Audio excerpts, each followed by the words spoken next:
Η σκοτεινή αλήθεια που κρύβει η κυβέρνηση βγήκε στο φως. Θα υπάρχει μέσα σύστημα εντοπισμού της θέσης και της δραστηριότητας κάθε ανθρώπου. Σε 2-3 χρόνια το πολύ, ο άνθρωπος που θα πάρει τη νέα ταυτότητα θα είναι απλά μία μαριονέτα. Ο απότερος σκοπός τους είναι ήδη προαποφασισμένος.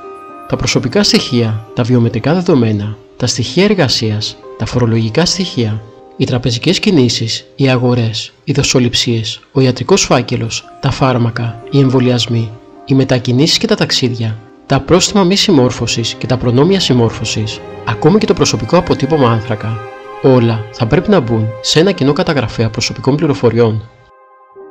Αυτό που βλέπουμε να γίνεται τώρα με τις ταυτότητες από τα συστημικά μέσα μαζικής ενημέρωσης είναι μια κατάσταση καρμπών με όσα γίνονταν στην πανδημία για 3 χρόνια.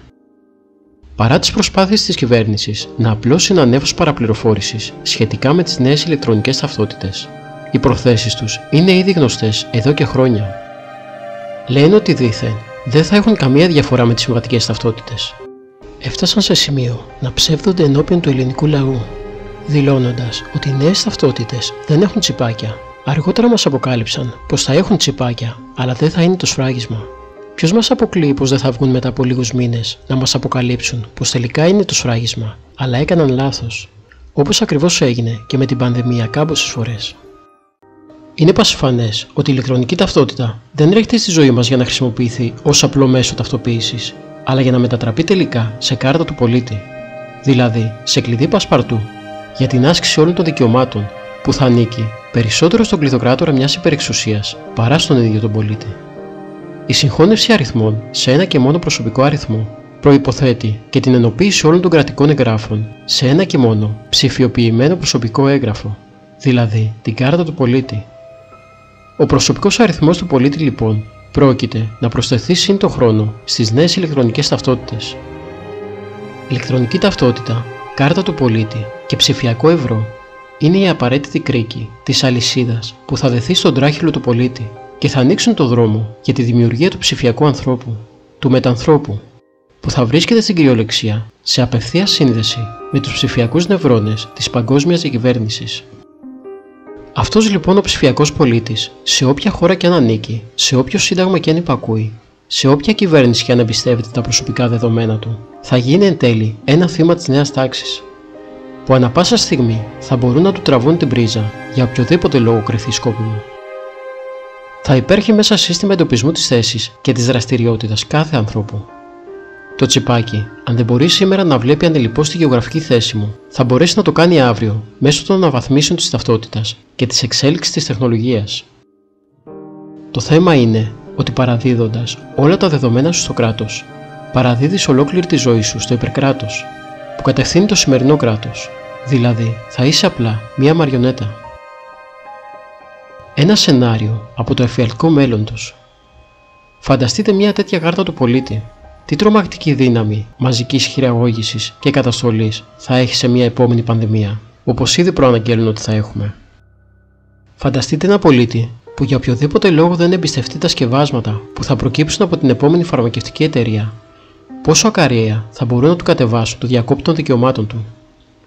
Δηλαδή, να μην μπορεί να βγει από το σπίτι του, και αν βγει παρατύπως, να μην μπορεί να βάλει μπρος το συνδεδεμένο online αυτοκίνητό του ή να χρησιμοποιήσει μέσα μαζικής μεταφοράς. Να μην μπορεί να εργαστεί, να μην μπορεί να εισέλθει σε δημόσιες υπηρεσίες και καταστήματα πάσης φύσεως, και να του περιορίζονται ασφεκτικά οι αγορές που θα μπορεί να κάνει. Να αποκλείεται από τα ψηφιακά επιδόματα οικονομικής στήριξης του κράτους και να μην υπάρχουν μετρητά για να το βοηθήσει ένας συνανθρωπός του. Αφού αυτά θα έχουν καταργηθεί και θα υπάρχει μόνο ψηφιακό ευρώ, που θα ελέγχεται απόλυτα σε ποιους λογαριασμούς αρνητών καταλήγει. Να μην μπορεί ακόμα να χρησιμοποιήσει social media, εφαρμογές ή και το διαδίκτυο γενικότερα, αν κατηγορηθεί και καταχωρηθεί ως διακινητής ψευδών ειδήσεων. Για οποιοδήποτε μέτρο παραβιάζει αυτός ο άνθρωπος, που απλά θα θέλει να ζήσει, αυτόματα θα γνωστοποιείται η παράβαση στη βάση δεδομένων και θα του επιβάλλεται πρόστιμο ή ακόμα και εντολή σύλληψης. Όλη αυτή η φρικτή εξουσιαστική δύναμη μέσα σε ένα και μόνο chip. Το δίλημμα είναι σαφέστατο. Δέχεσαι να μπει στην πρίζα ενός παγκόσμιου συστήματος ή όχι? Αυτός ο εφιάλτης θα είναι η ζωή ενός ελεύθερου πολίτη μέσα σε έναν κόσμο που σήμερα προμοτάρεται με τα αφηγήματα της ασφάλειας, της εξυπηρέτησης, της πρόοδου και της διασφάλισης ενός σύγχρονου κράτους, που στην πραγματικότητα χρησιμοποιεί την τελευταία λέξη της τεχνολογίας για να επανεκκινήσει τα πιο αναχρονιστικά και μαύρα καθεστώτα που γνώρισε η ιστορία. Αυτή είναι η πραγματική μεγάλη επανεκκίνηση. Μήπως σας φαίνονται υπερβολικά όλα αυτά, μα ήδη τα είδαμε να εφαρμόζονται στον καιρό της πανδημίας, σε πρώτη και πιλωτική μορφή. Απλά αυτό που έλειπε από τα κέντρα εξουσίας ήταν μια ενιαία ψηφιακή πλατφόρμα επεξεργασίας πληροφοριών που θα συντονίζει πλήρως τον έλεγχο των πολιτών, τους περιορισμούς τους και τις κυρώσεις που θα έχουν. Σε αυτή ακριβώς την πλατφόρμα θέλουν να υποτάξουν την ελευθερία των λαών με τις ηλεκτρονικές ταυτότητες. Το γελίο επιχείρημα που χρησιμοποιείται κατά κόρον από τηλεοπτικές εκπομπές που προπαγανδίζουν τις ηλεκτρονικές ταυτότητες είναι το τι σας πειράζουν οι ταυτότητες εφόσον έχετε smartphone, πιστωτικές κάρτες και social media. Πρόκειται για ένα παιδικό επιχείρημα που φανερώνει δύο αλήθειες. Πρώτον, την αδυναμία τους να προβάλλουν σοβαρό αντίλογο εφόσον γνωρίζουν ότι το αφήγημα που πλασάρουν βάζει από 1000 πλευρές. Παρ' όλα αυτά, προτιμούν να γίνονται γραφικοί για να πάρουν με το πλευρό τους όσους πολίτες αμφιταλαντεύονται για το τι θα πράξουν και δεν έχουν ενημερωθεί επαρκώς για το ζήτημα. Δεύτερον, το πνεύμα εθελοδουλείας που θέλουν να εμφυσίσουν στον κόσμο. Έχουν προσκυνήσει προκαταβολικά την κυριαρχία του μεγάλου αδελφού και θέλουν να πείσουν το λαό πως είναι αναπόφευκτο και υποφελές να λυγίσει τα γόνατα μπροστά στον πατεπόπτιο οφθαλμό της νέας τάξης πραγμάτων. Δεκάδες δημοσιογράφοι που υποτίθεται ότι θα έπρεπε να είχαν προνοητική ματιά σε κάθε μεταρρύθμιση του κράτους έχουν εξελιχθεί σε τελάλιδες της μαζικής υποταγής. Αυτή είναι η κατάσταση στην ομή μορφή της. Το ακόμα πιο δουλικό επιχείρημα που χρησιμοποιείται είναι το γιατί να ανησυχώ για την παράδοση των προσωπικών δεδομένων μου, αφού δεν έχω τίποτα να κρύψω. Αυτό σημαίνει ότι παραχωρείς την προσωπική σου ζωή για κάτι που τόσα χρόνια υπήρχε νόμος που προστάτευε αυτό το δικαίωμα, και τώρα ζητάνε να το κάνεις fake volant για κάθε ενδιαφερόμενο. Ξέρετε, η περίοδος της πανδημίας μπορεί να λειτουργήσει ως επιτυχημένο πείραμα και πρόβα generale για τη μαζική χειραγώγηση των λαών, αλλά αποδείχτηκε δίκοπο μαχαίρι για την ελίτ, διότι ο κόσμος έκανε εντατικό φροντιστήριο στις επιδιώξεις τους, τις μεθοδείες τους και τα σχέδιά τους. Ξεχώρισε η ήρα από το σιτάρι.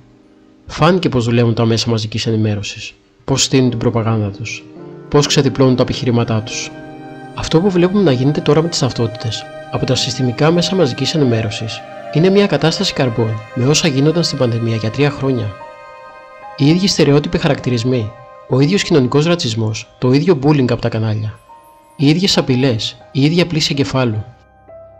Τους ειδικούς με τις λευκές ποδιές που είχαν αναλάβει να κάνουν τους πλασιέ των σκευασμάτων, τους αντικατέστησαν οι ειδικοί της τεχνολογίας, του νόμου και της τάξης που λειτουργούν ως πλασιέ των ταυτοτήτων.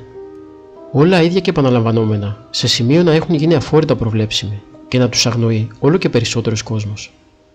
Το δίλημμα είναι σαφέστατο. Δέχεσαι να μπει στην πρίζα ενός παγκόσμιου συστήματος ή όχι?